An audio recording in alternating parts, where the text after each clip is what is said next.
हमने इस biological park को यहाँ खुले में गुलाबाग से जब से ट्रांसफ़र किया तो एक तरह से ये एक लोगों के आकर्षण का केंद्र बना। कई क्लोजर हमने बनाए जिसमें नज़दीक से जंगली जानवरों को देख सके और जंगली जानवरों को भी थोड़ा खुला जगह मिली जिससे वो आराम से घूम सकता, सोच ले सकता।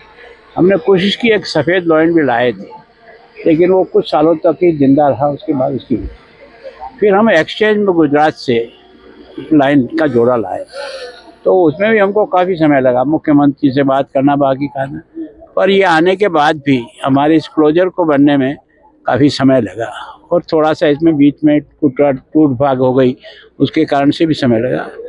अब ये लंबे समय से इंतजार कर रहा था। मैंने मुख्यमंत्री से कहा, मैंने कहा फॉरेस्ट मिनिस्टर साहब से कहा, मैंने जाओ यार खोल दो, जनता के लिए एक आकर्षण का नया केंद्र बनेगा। तो पर मेरे भाग्य में लिखा था या ये मेरी इंतज़ार कर रहे थे, दोनों में से कोई एक थे, तो आज आकर के इनको भी पब्लिक के लिए खोल दिया। ये तो वैसे ही खुले हुए थे, शाम के समय ये खाना देते हैं, सवेरे इनको टाइम होता तो ये वापस आ जाते हैं। तो मैं सोचता हूँ खुले में अब यहाँ की जो आने वाला टूरिस्ट है वो इनको भी देख सके। ऐसे ही सर्प के हमने 10 क्लोजर बहुत समय से बनाए हुए थे। अब आज जाकर के वो उसमें जितने चाहिए उतने हैं और जहाँ जहाँ से भी कोई विशेष प्रकार का कोई सर्प मिलेगा तो उसको लाएंगे। एक्सचेंज में हमने यहाँ से भेड़िया हमारे पास ज़्यादा है तो भेड़िया दे करके भी हमने बाकी स्थानों से कुछ ऐसे जानवर लाने की प्रयास किया जिससे हमारे हम कोशिश ये कर रहे हैं कि हमारा सज्जनगढ़ इतना लंबा चौड़ा एरिया है, इसमें एक नहीं 10 और ऐसे ही छोटी छोटी सेंचुरी अलग अलग जानवरों की भी हम बना सकते हैं। जैसे जैसे हमारी कैपेसिटी बढ़ेगी और इस पर खर्च हुआ 20 करोड़ और लगभग अपने जब से खोला अब तक 10 करोड़ रुपया हमने इसमें से कमा भी लिया है। तो मैं सोचता हूँ ये प्रोजेक्ट ऐसा है जो स्वयं ही कमाता है, स्वयं ही अपना खर्च करके इसको अच्छी तरह से मेंटेन करते हैं। ऐसे ही सज्जनगढ़ का किला जो बिल्कुल ऐसे ही पड़ा था, आज की तारीख में हमको बहुत अधिक आमदनी दे रहा है, वहाँ भी टूरिस्ट आते हैं।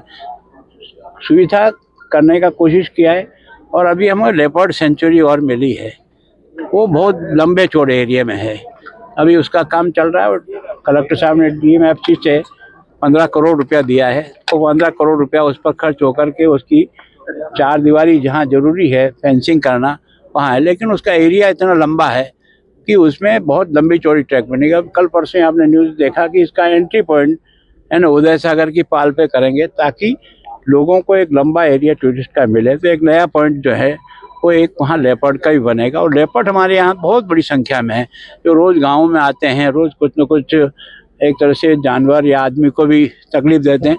हम सोचते हैं कि उनका उपयोग भी कर लें और उनकी सुरक्षित भी कर लें। नई सौगात भी है आज की तरह ये निश्चित रूप से उदयपुर में जो टूरिस्ट का जिस प्रकार से आकर्षण बढ़ रहा है उसको नई नई जगह और मिले ताकि एक आध दिन और रुकेगा तो यहाँ के एक तरह से बिजनेस को भी काफ़ी।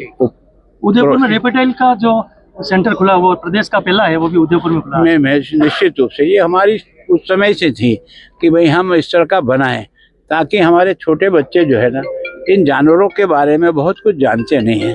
गांव के आदमी तो फिर भी जानता है कि सांप क्या होता है, निबई क्या होती है, इसका गोयरा क्या होता है, क्या होता है, लेकिन यहाँ कम से कम आने वाला व्यक्ति देख करके इन सब 100 जीवों के बारे में भी अपनी जानकारी बढ़ा सके।